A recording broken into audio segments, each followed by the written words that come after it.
চট্টগ্রাম জেলার SP officer মায়া খাতুন একটি CNG অটোরিকশায় বসে নিজের বাড়ি যাচ্ছিলেন।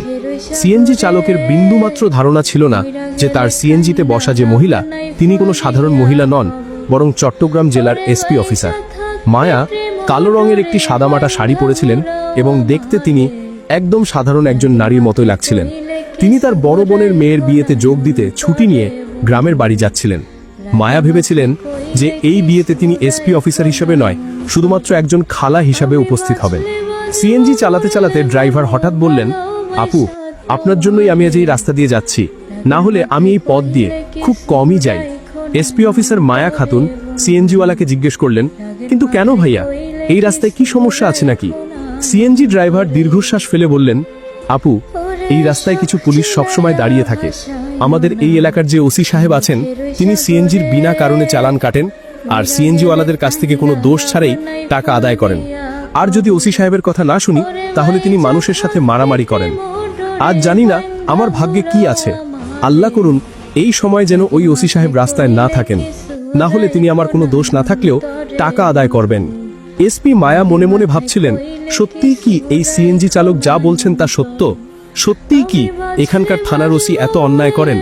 কিছু দূর এগিয়ে যাওয়ার পর তিনি দেখলেন যে রাস্তার পাশে ওসি শামসুল আলম তার সহকর্মীদের সাথে দাঁড়িয়ে আছেন এবং গাড়ি চেকিং করছেন। যেই মুহূর্তে সিএনজি তাদের সামনে পৌঁছালো, ওসি শামসুল আলম লাঠি দিয়ে ইশারা করে সিএনজি থামিয়ে দিলেন। তারপর ওসি রাগান্বিত স্বরে বললেন, ওরে পাইলট, নিচে নাম, তোর বাপের রাস্তা নাকি? এত জোরে সিএনজি চালাচ্ছিস, আইনের কোনো ভয় নেই তোর? চল এখন তাড়াতাড়ি 4000 টাকার চালান ভর। এই বলে ওসি সাহেব চালান বই বের করলেন। ড্রাইভার কামাল ভয়ে ভয়ে বললেন, স্যার, আমি তো কোনো নিয়ম ভাঙিনি, আপনি কিসের চালান কাটছেন? দয়া করে এমন করবেন না, আমার কোনো দোষ নেই, আর এখন আমার কাছে এত টাকাও নেই, আমি আপনাকে 4000 টাকা কোথা থেকে দেব? এই কথা শুনে ওসি শামসুল আরো ক্ষেপে গেলেন। তিনি উঁচু গলায় বললেন, বেশি কথা বলিস না আমার সামনে, টাকা নেই তো সিএনজি কি বিনা পয়সায় চালাস? তাড়াতাড়ি সিএনজির কাগজপত্র বের কর, দেখি এই সিএনজি চুরির তো নয়। ড্রাইভার তাড়াতাড়ি সব কাগজপত্র বের করে দেখালেন। কাগজ একদম ঠিক ছিল, সবকিছু সম্পূর্ণ ছিল। কিন্তু ওসি শামসুল তবুও বললেন, কাগজ তো ঠিক আছে, কিন্তু চালান তো ভরতেই হবে। এখন 4000 না হোক 2500 দে, না হলে তোর এই সিএনজি এখনই সিজ করে দেব। পাশেই দাঁড়িয়ে থাকা এসপি মায়া খাতুন সবকিছু মনোযোগ দিয়ে দেখছিলেন এবং শুনছিলেন। তিনি দেখলেন কিভাবে ওসি শামসুল আলম একজন গরিব এবং পরিশ্রমী সিএনজি চালককে বিনা কারণে হয়রানি করছেন এবং তার কাছ থেকে টাকা আদায়ের চেষ্টা করছেন। তার মনে রাগ আসলেও তিনি নিজেকে শান্ত রাখলেন, যাতে প্রথমে পুরো সত্যটা বুঝতে পারেন এবং তারপর সঠিক সময় ব্যবস্থা নিতে পারেন। সিএনজি চালক ভয়ে ভয়ে ওসি শামসুলকে বললেন, স্যার, এত টাকা আমি কোথা থেকে আনবো? এখন পর্যন্ত তো মাত্র 250 টাকার উপার্জন হয়েছে, আমি কিভাবে আপনাকে 2500 টাকা দেব? দয়া করে ছেড়ে দিন স্যার, আমাকে যেতে দিন। আমার ছোট ছোট বাচ্চা আছে, আমি গরিব মানুষ, সারাদিন পরিশ্রম করে পরিবারের খরচ চালাই, আমার উপর দয়া করুন স্যার। কিন্তু ওসি শামসুল আলমের মনে একটুও দয়া আসলো না। তিনি রাগে ফেটে পড়লেন। তিনি চালকের কলার ধরে তাকে খুব মারতে লাগলেন এবং চিৎকার করে বললেন, যখন টাকা নেই তখন সিএনজি কেন চালাস? তোর বাপের রাস্তা যে এত স্পিডে সিএনজি চালাবি? উপরন্তু আমার সাথে তর্ক করছিস? চল তোকে থানার মজা দেখাচ্ছি। এই কথা শোনা মাত্র এসপি মায়া নিজেকে আর ধরে রাখতে পারলেন না। তিনি তৎক্ষণাৎ এগিয়ে গেলেন এবং ওসির সামনে দাঁড়িয়ে বললেন, ওসি সাহেব, আপনি সম্পূর্ণ ভুল করছেন। যখন চালকের কোনো ভুল নেই তখন আপনি তার চালান কেন কাটছেন? উপরন্তু আপনি তার সাথে মারপিট করলেন, এটা আইনের লঙ্ঘন। আপনার কোনো অধিকার নেই কোনো গরিব মানুষের ওপর এভাবে অত্যাচার করার। তাকে যেতে দিন। ওসি শামসুল আলম আগে থেকেই রাগে ছিলেন। মায়ার কথা শুনে তিনি আরো ক্ষিপ্ত হয়ে উঠলেন।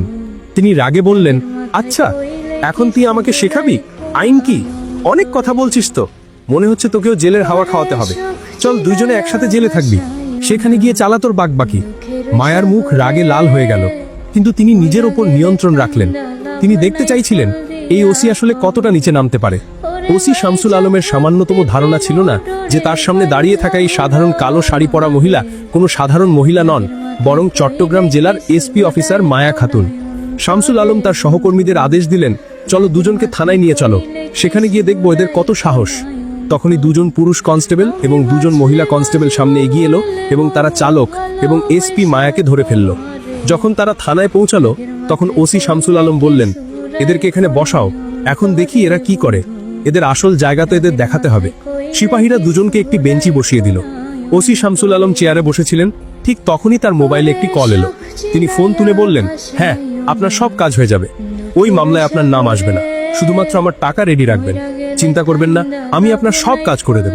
এসপি মায়া খাতুন এবং সিএনজি চালক দুজনেই বসে এইসব শুনছিলেন। মায়া মনে মনে ভাবছিলেন, এই ওসি শুধু রাস্তায় মানুষকে হয়রানি করেন না, বরং থানার ভিতরেও ঘুষ নিয়ে কাজ করেন। তিনি গরিবদের লুটেন এবং তাদের অধিকার কেড়ে নেন। মায়া রাগকে চেপে রাখলেন। তিনি জানতেন যে এখন তাৎক্ষণিক রাগে কিছু করা ঠিক হবে না। আসল লড়াই প্রমাণ দিয়ে এবং সঠিক পদ্ধতিতে করতে হবে, যাতে পুরো পুলিশ প্রশাসন এবং শহর এটা দেখতে পায়। তিনি ভিতরে ভিতরে পরিকল্পনা করছিলেন কিভাবে এই ওসিকে সবার সামনে উন্মোচিত এবং প্রকাশ করা যায়। পাশে বসা সিএনজি চালক চিন্তিত ছিলেন। তিনি তার বাড়ি এবং সন্তানদের নিয়ে দুশ্চিন্তা করছিলেন। মায়া তার দিকে তাকিয়ে শান্ত কণ্ঠে বললেন, আপনি ঘাবড়াবেন না, এই ওসি আপনার কিছু করতে পারবে না। আমি আপনার সাথে আছি, আমি সব দেখেছি এবং আমি এই ওসিকে উন্মোচিত করব। আপনি নিশ্চিন্ত থাকুন, আপনার কোনো দোষ নেই, আপনি নিরাপদ। আমি কোনো সাধারণ মহিলা নই, আমি এসপি অফিসার মায়া খাতুন। আমি এই ওসির সব অবৈধ কাজের খোঁজ নিচ্ছি, তাই এখন চুপ করে সব দেখছি। তারপর সব পরিষ্কার করে এর আসল চেহারা মানুষের সামনে তুলে ধরব। এই কথা শুনে সিএনজি চালক কিছুটা স্বস্তি পেলেন। তিনি একটা লম্বা শ্বাস নিয়ে বললেন, কি আপনি সত্যি এসপি ম্যাডাম? কিন্তু যখন আমার সাথে এইসব হচ্ছিল তখন আপনি কিছু বললেন না কেন? আমাকে বাঁচালেন না কেন? আপনি কি মিথ্যা বলছেন নাকি আপনি এদের সাথে মিলে আছেন? চালক একটু ভয় পাচ্ছিলেন। মায়া তাকে শান্তভাবে আশ্বস্ত করলেন, না, আমি এদের সাথে মিলিনি। আমি সত্যি এই ওসিকে উন্মোচিত করার জন্য চুপ করে আছি। আমি দেখছি এই ওসি আর কতগুলো ভুল এবং অবৈধ কাজ করে, তাই এখন চুপ আছি। না হলে চাইলে এখনই এই ওসিকে সাসপেন্ড করাতে পারি। আপনি একটু অপেক্ষা করুন, তারপর দেখুন আমি এর কি হাল করি। কিছুক্ষণ পর ওসি শামসুল আলম তার কেবিনে চলে গেলেন। তারপর তিনি একজন সিপাহীকে ডেকে বললেন, ওই সিএনজি চালককে ডেকে আনো। সিপাহী তৎক্ষণাৎ বাইরে গিয়ে চালককে বললেন, স্যার আপনাকে ভিতরে ডেকেছেন। এই কথা শুনে চালক ভয় পেয়ে গেলেন, কিন্তু মায়া তাকে সাহস দিয়ে বললেন, আপনি চিন্তা করবেন না, যা হবে আমি সব দেখব। চালক ওসির কাছে গেলেন। ওসি শামসুল চালককে দেখে হেসে বললেন, দেখ, যদি তুই তোর সিএনজি বাঁচাতে চাস তো তোকে 2500 টাকা তো দিতেই হবে, না হলে আমি তোর সিএনজি সিজ করে দেব। উপরন্তু তুই আমার শত্রুও হয়ে যাবি। পুরো এলাকায় আমার রাজত্ব চলে, আমি যা চাই তা করতে পারি। আমার সাথে পাল্লা দিস না, আমি যা বলছি তাই কর। তাড়াতাড়ি 2500 টাকার চালান ভর। চালকের হৃদয় জোরে জোরে ধরপড় করছিল। তিনি কেঁদে বললেন, স্যার এমন করবেন না, আমার অবস্থা দেখুন, এখন আমার কাছে এত টাকা নেই। আমি আপনাকে 2500 টাকা কিভাবে দেব? প্লিজ আমাকে ছেড়ে দিন। আমার বাড়িতে ছোট ছোট বাচ্চা আছে, আমি তাদের কি খাওয়াবো? ওসি রেগে বললেন, দেখ, আমি তোর কোনো কথা শুনবো না। টাকা দে, না হলে তুই শেষ হয়ে যাবি, তোর পরিবারেরও ক্ষতি হবে। এখন টাকা তো তোকে দিতেই হবে। ভয়ের কারণে চালক দ্রুত পকেট থেকে 1500 টাকা বের করে ওসিকে দিয়ে বললেন, আমার কাছে শুধু এতটুকুই আছে, প্লিজ এটা রেখে দিন এবং আমাকে যেতে দিন। ওসি টাকা নিয়ে বললেন, ঠিক আছে, যা বাইরে গিয়ে বস, আর এখন ওই মহিলাকে পাঠা যে তোর সাথে এসেছিল। সিএনজি চালক বাইরে এসে বললেন, ম্যাডাম, এখন স্যার আপনাকে ডাকছেন। মায়া বিনা দ্বিধায় উঠে ভিতরে চলে গেলেন। ওসি শামসুল আলম জিজ্ঞেস করলেন, নাম কি তোমার? মায়া আত্মবিশ্বাসী কণ্ঠে বললেন, আমার নাম দিয়ে আপনার কি হবে? আপনি নিজের কথা বলুন, আপনি কেন ডেকেছেন? ওসি অবাক হয়ে গেলেন। তার বিশ্বাস হচ্ছিল না যে একজন সাধারণ মহিলা এত সাহস এবং আত্মবিশ্বাসের সাথে তার সাথে এভাবে কথা বলছে। তিনি বললেন, দেখ, বেশি অহংকার দেখাস না, আমাদের কাছে সব অহংকারের ওষুধ আছে। এখন 2 ঘা পড়লে সব অহংকার বেরিয়ে যাবে। যদি বাড়ি যেতে চাস তো তাড়াতাড়ি 1500 টাকা বের কর, না হলে জেলের হাওয়া খেতে হবে। মায়া নির্ভয়ে উত্তর দিলেন, আমি আপনাকে 1 টাকাও দেব না, আমি কোনো ভুল করিনি। আপনি আমার কাছে কিসের টাকা চাইছেন? বিনা কারণে আপনাকে টাকা দেওয়ার মানে কি? আপনি আইন মানছেন নাকি নিজেই আইন ভাঙছেন? আপনি যে ইউনিফর্ম পরেছেন এর মানে কি? শুধু গরিবদের ভয় দেখানো, তাদের কাছ থেকে টাকা আদায় করা, এটাই কি আপনার দায়িত্ব? এই কথা শুনে ওসি শামসুল আলম ফেটে পড়লেন।